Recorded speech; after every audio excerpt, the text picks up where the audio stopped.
Coach Levy last week, and he kind of acknowledged that tight end depth, obviously the spring is not where you'd like it. How do you manage having a room that's so thin among guys that are healthy?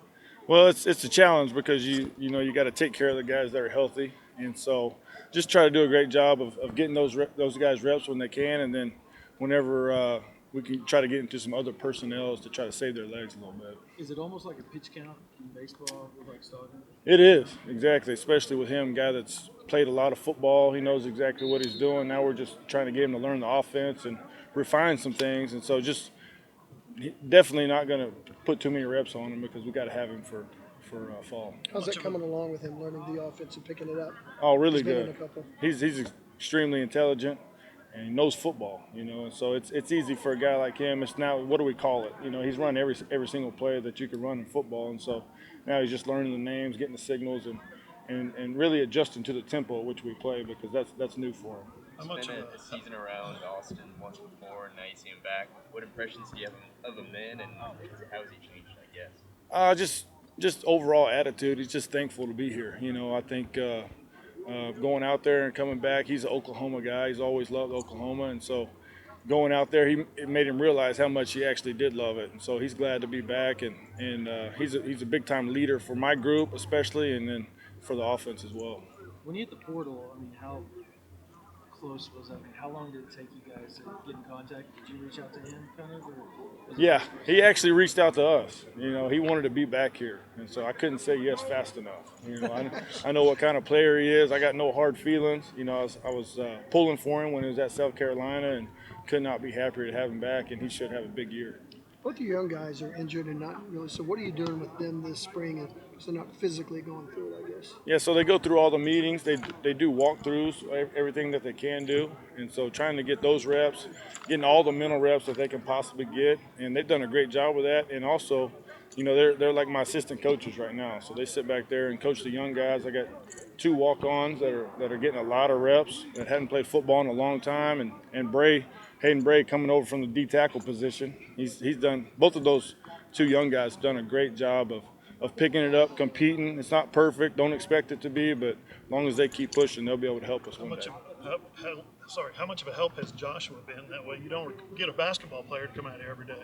Yeah, it's kind of like Antonio Gates. I mean, he's got every tool that you could possibly have. I told him after I watched him in winter workouts, he's got the size and he's got the fight. You get in there and do all those competitions, and he's fighting his butt off. And so I told him, man, you can play in the NFL if you get serious about this, learn the techniques, because catching the ball, running routes, he's very, very natural, very smooth, very loose in the hips. And so he's done a great job with that. And so he just got to continue to get better every single day for 15 practices.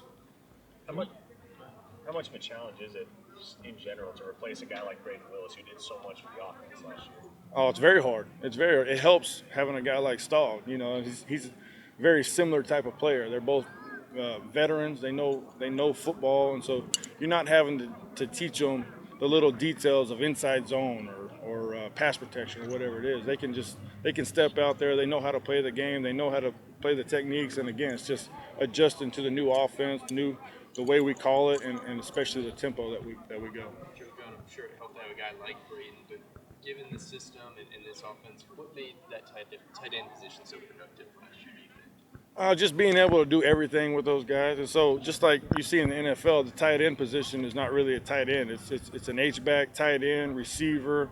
We snap the ball to Braden a bunch. And so just being able to do it all is what makes offenses hard to defend. And Stahl can do it all, man. He can run block, pass block, catch passes. He can go up, be a big-time target in the red zone. So I'm excited about it. What are some of those little things that he's still having to pick up despite all this experience? Like I said, just the tempo. The biggest thing is the tempo. And so he's getting used to it. He got real tired day 1 and day 2, and now it's starting to slow down for him. And so he's done a great job as far as picking up the offense. He knows exactly what to do. There's a few things here and there that are new, but he's got no problem picking it up. Joe Jon, dive into the 2 walk-ons that you're counting on this spring. Yeah, so we got Hayden Bray, who moved over from defensive tackle. He's a 280-pound defensive tackle, played at Austin Westlake, came from a really good school, and so he loves football, and so he's done a great job of picking it up, asking questions. He asks a million questions every time we're in the meeting room, and he goes out and applies it. And I said, there's no dumb questions. And So he's done a great job, and then Josh has done a great job of. I mean, guy hadn't played football in 3 years, you know, so he steps out here, and it's extremely fast for him. But every day it slows down just a little bit, just slows down just a little bit more every single day, and so he's done a great job of picking it all up. Just got to keep working and getting better every single day.